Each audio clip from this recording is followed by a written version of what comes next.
नमस्कार, मैं सिरांधा आप सभी दर्शकों का अन्नदाता कार्यक्रम में स्वागत करती हूं।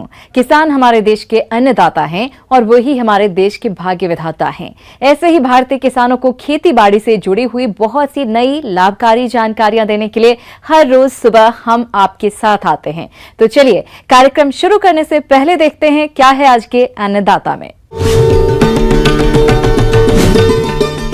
सघन तकनीक से पंगेसियस मछली का पालन।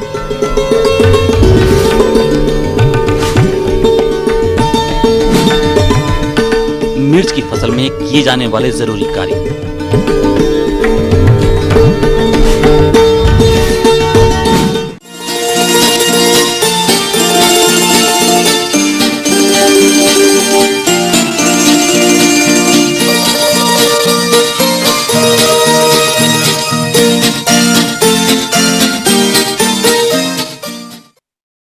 हमारे प्रदेश में सघन तकनीक के अंतर्गत पंगेसियस प्रजाति की मछली का पालन किया जाता है, जिसकी बढ़वार बहुत तेजी से होती है।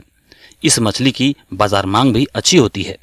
अगर आप भी इस मछली का पालन करना चाहते हैं तो आज हम आपको मिलवाते हैं ग्राम अरबलिया, जिला भोपाल के मछली पालक किसान रणवीर सिंह से और जानते हैं सघन पंगेसियस मछली पालन के बारे में इनका अनुभव। शहर हो या गांव, बढ़ती जनसंख्या का दबाव दोनों जगहों पर है, जिससे खेती के लिए जमीन कम होती जा रही है, लेकिन खाद्यान्न की जरूरतें बढ़ रही हैं। ऐसे में कम एरिया से अधिक उत्पादन पर किसान जोर दें, इससे उनका लाभ भी बढ़ेगा और मांग को भी आसानी से पूरा किया जा सकता है। अगर मछली पालन को ध्यान में रखकर बात करें तो कार्प मछलियों का पालन करके 1 एकड़ से लगभग 30 कुंतल तक का उत्पादन मिलता है और इसकी जगह अगर पंगेसियस, जिसे प्यासी के नाम से भी जानते हैं, का प्रति एकड़ 250 से 300 कुंतल तक उत्पादन लिया जा सकता है और ये किसान इसी मछली का पालन कर रहे हैं।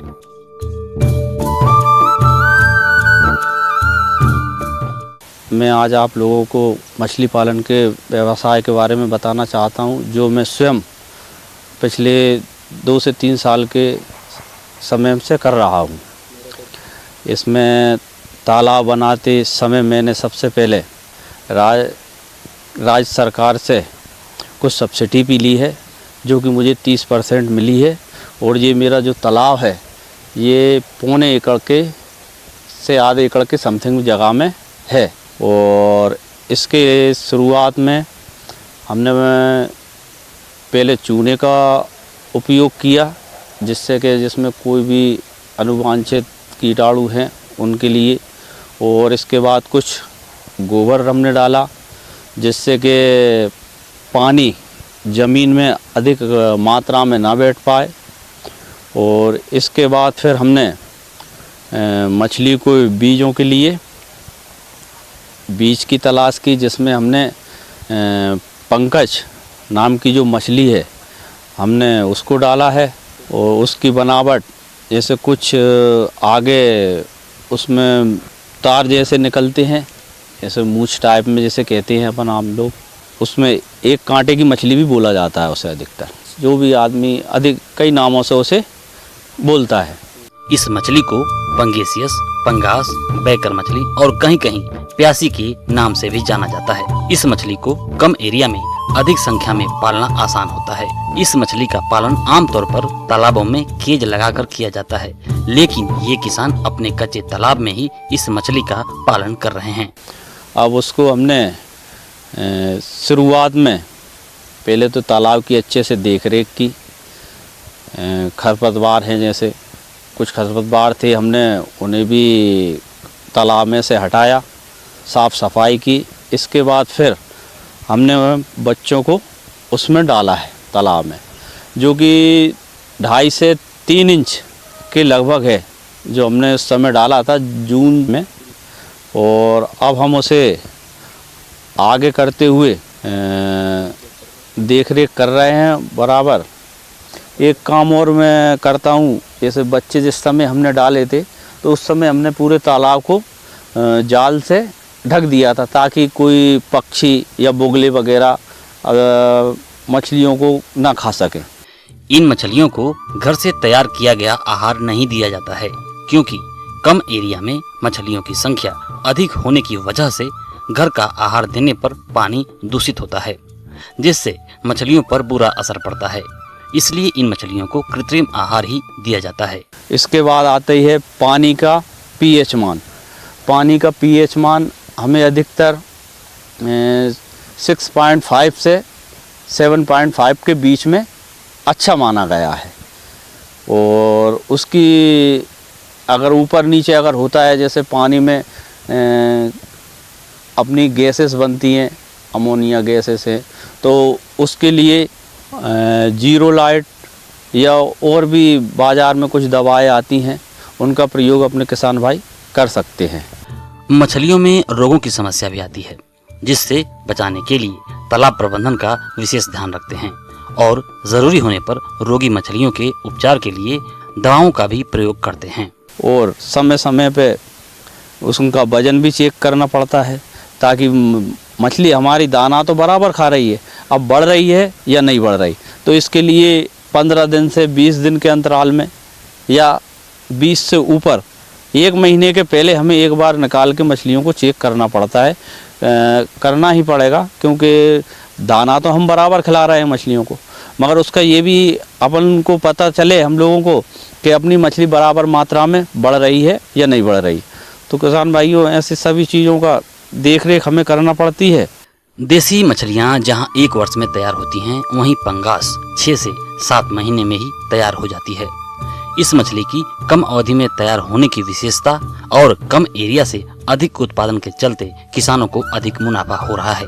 कुछ सफल किसान अपने अनुभव के आधार पर बताते हैं कि इस मछली का पालन मार्च से अगर शुरू किया जाए और नवंबर तक मछलियों को निकाल लिया जाए तो अच्छा लाभ होगा। इस मछली का पालन आमतौर पर तालाबों में केज लगाकर किया जाता है और केज में पालन करके प्रति एकड़ 500 कुंतल से भी अधिक उत्पादन लिया जा सकता है, जिसमें लागत भी अधिक आती है। लेकिन ये किसान अपने कच्चे तालाब में ही इस मछली का पालन कर रहे हैं, इसलिए इन्हें 1 एकड़ से लगभग 250 कुंतल प्रति एकड़ उत्पादन मिल रहा है, जो कि कच्चे तालाब में अच्छा उत्पादन है। किसान भाइयों, अभी तक आपने खेती से जुड़ी हुई कुछ उपयोगी जानकारियां देखी। अब लेते हैं एक छोटा सा ब्रेक, जल्द ही लौटेंगे और कार्यक्रम में आगे भी है खेतीबाड़ी से जुड़ी हुई महत्वपूर्ण जानकारियां। आप बने रहिए हमारे साथ।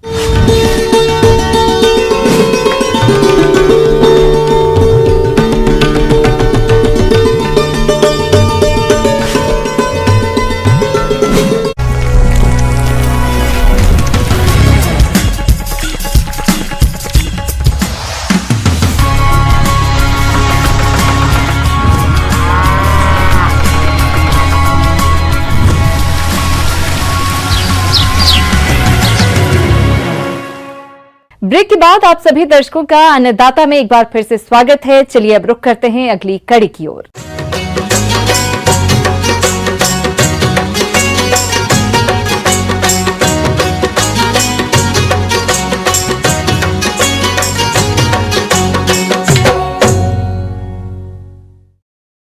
पत्तीदार सब्जियों में पालक की अगर बात करें तो इसकी बाजार में मांग वर्ष भर रहती है, जिससे प्रदेश के किसान भाई बहुत कम दिनों में ही पालक की खेती से अच्छी आमदनी अर्जित कर लेते हैं।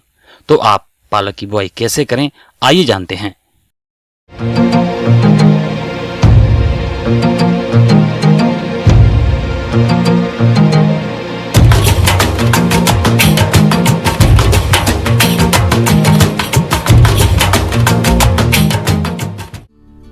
किसान भाइयों, जैसा कि आप जानते ही हो कि भारतीय व्यंजनों में हरी सब्जियों का अपना एक अलग महत्व है और इन हरी सब्जियों में पालक का अलग ही स्थान है। ठंड के दिनों में जहां मक्की की रोटी और सरसों, पालक का साग लोगों को खास पसंद आता है, वहीं साल भर पालक पनीर भी लोगों के खाने का स्वाद बढ़ाता है। देश के लगभग सभी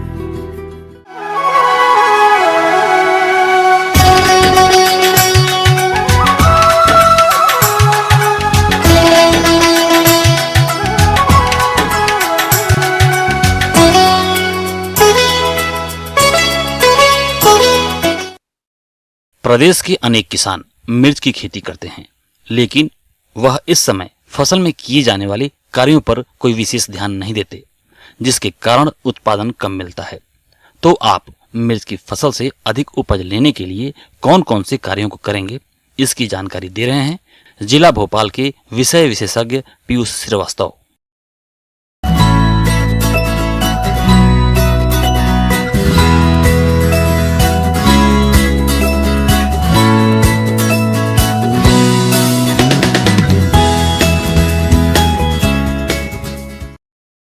जो मिर्च है वो हमारी रोप वाली फसल है, इसके लिए हम पहले रोप लगा लेते हैं, तो उसकी तकनीकी और समय उसके बारे में भी थोड़ी सी जानकारी ले लेते हैं। जो हमारी मिर्च की फसल है, जो रोप है, वो वर्षा, ग्रीष्म और शरद तीनों मौसम में लगाई जा सकती है। इसी क्रम में आगे अगर हम बात करते हैं तो पोषक तत्व के प्रबंधन के लिए किस तरीके से करना है या क्या करना है, तो मिर्च की फसल में जो उर्वरकों का प्रयोग होता है वो मृदा परीक्षक के अनुसार आधार पर हमें करना चाहिए।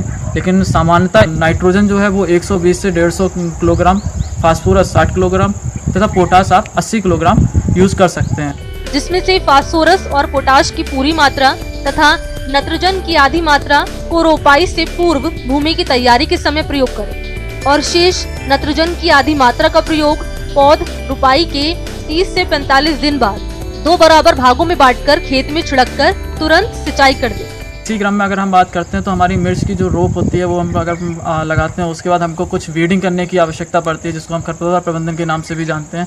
तो जो मिर्च होती है, मिर्च में ज़्यादातर जो खरपतवार नियंत्रण किया जाता है वो आपके खुरपी द्वारा किया जाता है, जो मैनुअली यानी हम लोग खुद ही सेल्फ करते हो, उसमें किसी मशीनरी या चीज़ का यूज़ नहीं कर सकते, क्योंकि जो मिर्च की जो पौध होती है, जो भी हम पेड़ लगाते हैं उसमें डिस्टेंस कम होने की वजह से वहाँ पे फावड़े वगैरह या इम्प्लीमेंट्स कोई भी यंत्र हमारा यूज़ ज़्यादा नहीं हो पाता है। तो इसके लिए जो पहली निराई गुड़ाई होती है वो आप 20 से 25 दिन जो रोप लगने के बाद तथा दूसरी जो 35 से 40 दिन के बाद आप कर सकते हैं। और इसकी जो निराई गुड़ाई है वो आप हाथों के द्वारा करेंगे, ये सबसे ज़्यादा फ़ायदेमंद होती है। किसान भाइयों, जो मिर्च की जो फसल है उसमें कुछ अब नई वैज्ञानिक तकनीकों के आधार पर हम मल्चिंग का भी प्रयोग कर लेते हैं, तो मल्चिंग की भी तैयारी के बारे में थोड़ी सी जानकारी कर लेते हैं। जो मिर्च की फसल में आधुनिक तरीके से सिंचाई के लिए मल्चिंग जो होती है, ड्रिप एरीगेशन लगाई जाती है, जिसमें हम जो हमारी मेड्स होती हैं, जो कूड्स बनते हैं, उनको हम ढक देते हैं। तो उसके लिए 30 माइक्रोन की जो मोटी अल्ट्रावायलेट जो मोटी प्लास्टिक होती है उसको मल्चिंग सीट के रूप में प्रयोग करते हैं, और इससे जो आपका खरपतवार के साथ साथ सिंचाई जल की मात्रा में भी कम रहती है, सिंचाई का जो जल होता है वो भी कम रहता है। सिंचाई प्रबंधन।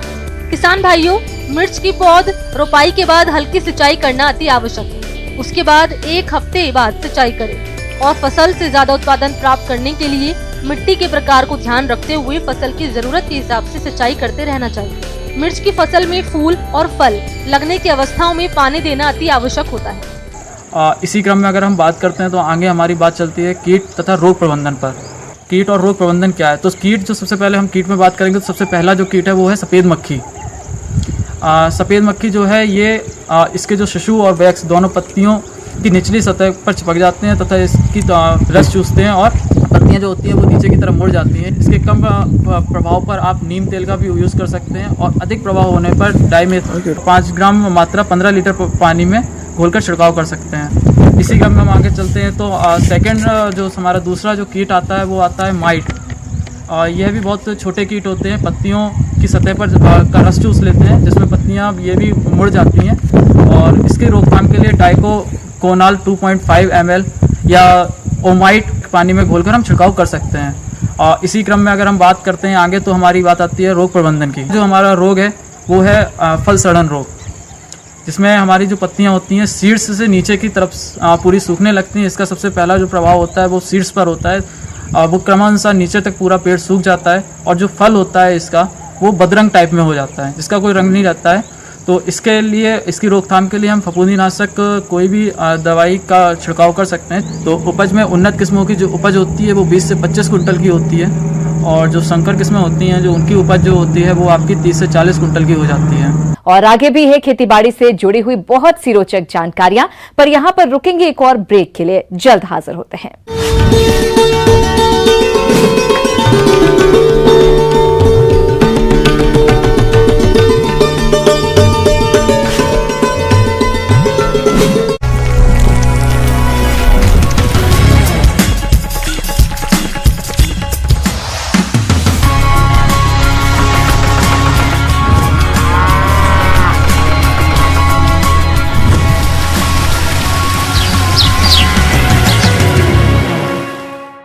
ब्रेक के बाद एक बार फिर से आप सभी दर्शकों का अन्नदाता कार्यक्रम में स्वागत है। बढ़ते हैं अगली प्रस्तुति की ओर।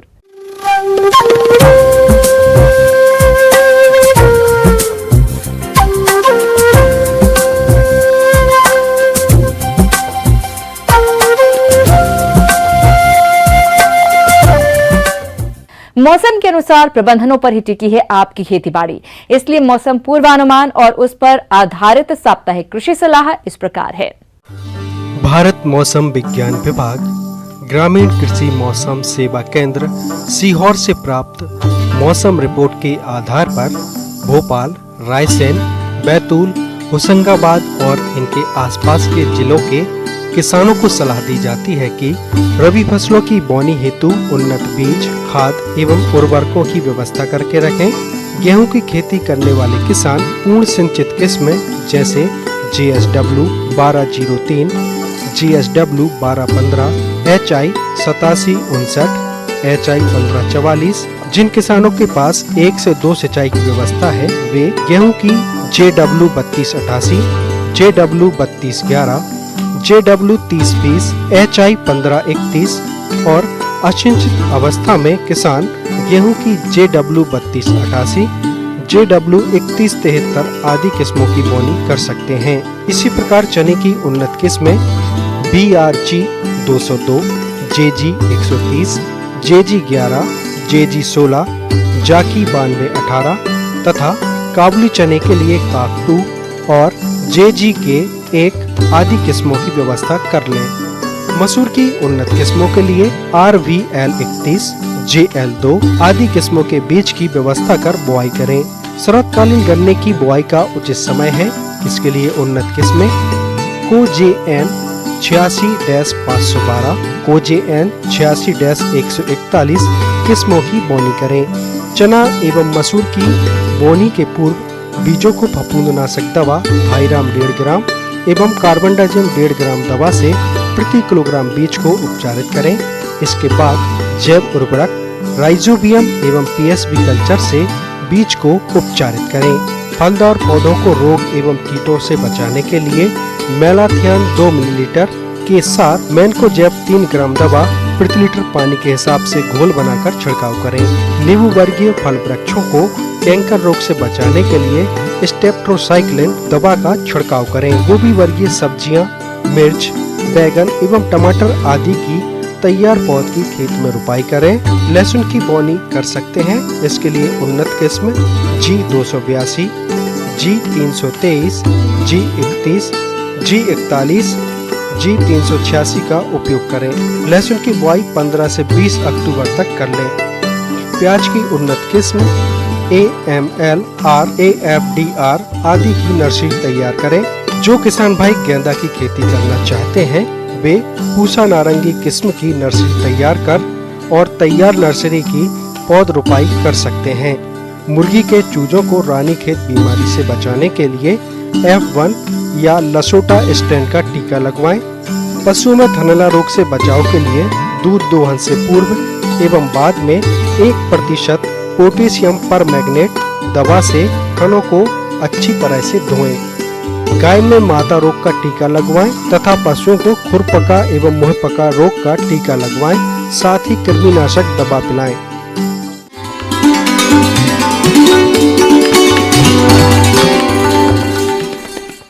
अन्नदाता हेल्पलाइन निःशुल्क फोन संपर्क सेवा के माध्यम से आपके द्वारा पूछे गए प्रश्नों में से 1 या 2 महत्वपूर्ण प्रश्न को हम अपने कार्यक्रम में शामिल करते हैं।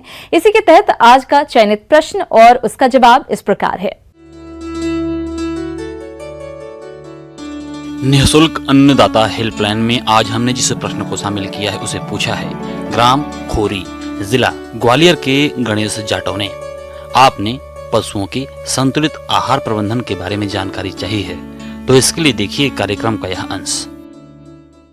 जो हमारे पशु हैं उनसे साल भर अधिक उत्पादन कैसे लिया जा सके, जिसमें मुख्य रूप से किसान भाई ये है कि जो हमारा दुधारू पशु है उसको साल भर हरा चारा उपलब्ध होना चाहिए और उसमें मुख्य रूप से जैसे फलीदार चारे हैं, इसी प्रकार बिना फलीदार चारे हैं। ये 2 तरह के चारों का समावेश उनमें करना चाहिए, जिसमें मुख्य रूप से आपने बात करें तो जो हमारा पालन का जो खर्चा है उसमें करीब 60 से 70% खर्चा केवल उसके रख रखाव के साथ साथ उसके आहार दाना पे आता है। तो मुख्य रूप से किसान भाइयों ये है कि जो अगर पशु को अपन करीब 8 से 7 किलोग्राम हरा चारा दें तो वो 1 किलो दाने का कार्य करता है, जिसमें मुख्य रूप से हमारे जो बरसीम है, रिजिका है, लोबिया है, इनके साथ साथ ही जो ग्रेमनी कुल के पौधे हैं जैसे बाजरा है, मक्का है, जवार है, एमपी चरी है, नेपियर ग्रास है, इनको शामिल किया जा सकता है। और इस प्रकार अगर 40 किलोग्राम हरा चारा पशु को प्राप्त होता है तो उसका दूध उत्पादन बिना दाने के प्राप्त किया जा सकता है। किसान भाइयों, आमतौर पर अगर हम दुधारू पशु के संतुलित आहार की बात करें तो उसका जो कुल दिया जाने वाला आहार है उसमें तीसरा भाग यानी जो उसको राशन देते हैं वो दाना से दिया जाना चाहिए, और बाकी जो 2/3 भाग है उसमें हरे चारे और सूखे चारे का समावेश होना चाहिए। तो इस प्रकार किसान भाइयों जो आपका राशन है उसमें 30 से 40% मक्का, इसी प्रकार गेहूं का चोकर है, बाजरा है, इनका समावेश। इसी के साथ साथ 30 से 40% उसमें जो खलियां है जैसे मूंगफली खली है, इसी प्रकार आपकी सरसों की खली है, इनको समावित किया जा सकता है। इसी प्रकार उसको जैसे चना चूरी है, अरहर चूरी है, इनका 20 से 25% भाग इनसे दिया जा सकता है, और उसके साथ उसको 2% खनिज लवण और 1% नमक उसको खिलाया जा सकता है। ये एक दुधारू पशु के लिए संतुलित आहार अपन कह सकते हैं। किसान भाइयों, अगर रोजाना पशु आहार की अपन बात करें प्रति पशु तो उसको उसके शारीरिक भार के अनुसार उसका आहार दिया जाता है, जिसको शरीर की देखभाल के लिए गायों को 1.5 किलो प्रतिदिन व भैंस के लिए 2 किलोग्राम प्रतिदिन, प्रत्येक 2.5 लीटर दूध पर गायों को 1 किलोग्राम दाना मिश्रण देना चाहिए। प्रत्येक 2 लीटर दूध पर भैंसों को 1 किलोग्राम दाना, 6 महीने से ऊपर की गाभिन गाय या भैंस को 1 से 1.5 किलोग्राम दाना प्रतिदिन अतिरिक्त देना चाहिए। बछड़े या बछड़ियों के लिए 1 किलोग्राम से 2.5 किलोग्राम तक दाना प्रतिदिन उनकी उम्र या वजन के अनुसार देना चाहिए। इसके साथ ही किसान भाई ये जो मुख्य बातों के अलावा इस बात का और ध्यान रखें कि जो हमारे पशुओं को प्रतिदिन पिलाए जाने वाला पानी है वो जो अपन लोग पीते हैं वैसा ही उसका pH होना चाहिए, वैसा ही उसका तापमान होना चाहिए, और वैसा ही वो साफ सुथरा होना चाहिए। इसके अलावा किसान भाइयों जो खान पान के अलावा ये भी अपन ध्यान रखेंगे जो हमारे पशु हैं उनका समय पर स्वास्थ्य प्रबंधन होना चाहिए। इसी के साथ साथ उनका नियमित रूप से जो उनका अंतः एवं बाह्य परजीवी है उनकी रोकथाम के लिए उपाय करें। आमतौर पे किसान भाइयों जो वर्षा ऋतु प्रारंभ होने से पहले जो आपके टीकाकरण है वो करवाना चाहिए। बछड़े हैं उनको भी करीब 10 से 15 दिन का होते होते एक बार उसको पेट के कीड़ों की दवाई पिलाएं। इसी के साथ जो हमारे बड़े दुधारू पशु हैं उनको भी साल में 3 बार कृमिनाशक दवाएं देनी चाहिए। किसान भाइयों, अन्नदाता आपकी सेवा के लिए संकल्परत है। कृषि संबंधित समस्या एवं सुझावों के लिए आप हमें इस पते पर संपर्क कर सकते हैं। प्रोड्यूसर अन्नदाता, news 18 Madhya Pradesh Chhattisgarh, Ramoji film city Hyderabad 501512। साथ ही आप हमें ईमेल भी कर सकते हैं। हमारा ईमेल है p18annadatamp@nw18.com। इसके अतिरिक्त आप हमें निःशुल्क हेल्पलाइन नंबर 180041921555 पर सोमवार से शनिवार सुबह 10 बजे से शाम 4 बजे के बीच संपर्क कर सकते हैं। किसान भाइयों, अब समय हो रहा है आपसे विदा लेने का, तो हमारी पूरी अन्नदाता टीम को दीजिए इजाजत। कल फिर आपसे मुलाकात होगी कृषि संबंधित कुछ और महत्वपूर्ण जानकारियों के साथ। नमस्कार।